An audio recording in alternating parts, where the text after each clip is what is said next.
नमस्कार YouTube family. आज आपण बनवणार आहोत उपवासाची मिसळ। रोज रोज शाबू खाऊन कंटाळा आला असेल तर ही मिसळ नक्की ट्राय करा। तयार केलेला शाबू आहे, त्याच्यावर आपण आलूचा चिवडा टाकूया, शिजवलेला थोडासा आलू,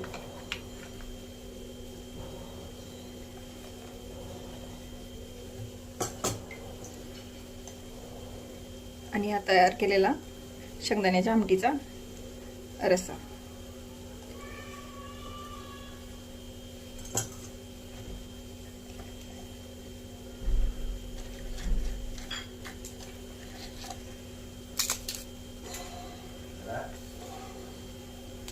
तर आपली ही मिसळ तयार आहे। नक्की करून बघा।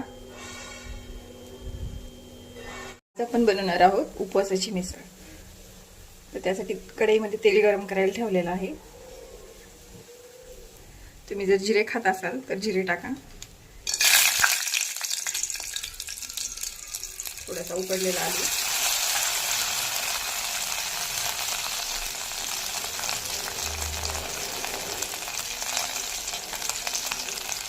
आणि 2 चमचे लाल तिखट।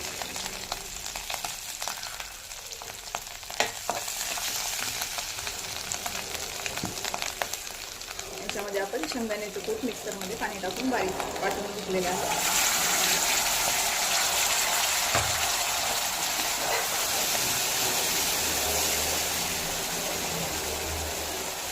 आणि आपलं जेवढी पातळ करण्यासाठी आपण त्यात गरम पाणी किंवा थंड पाणी टाकू शकतो।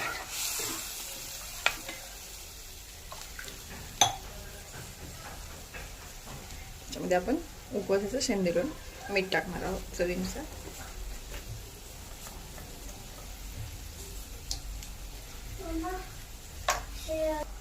याला 2 मिनिटं उकळी येऊ द्यायची आहे।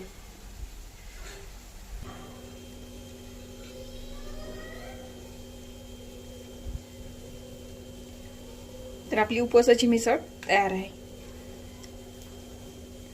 रेसिपी आवडल्यास नंदिनीज किचन फूडला लाईक अँड सबस्क्राईब करायला विसरू नका। धन्यवाद।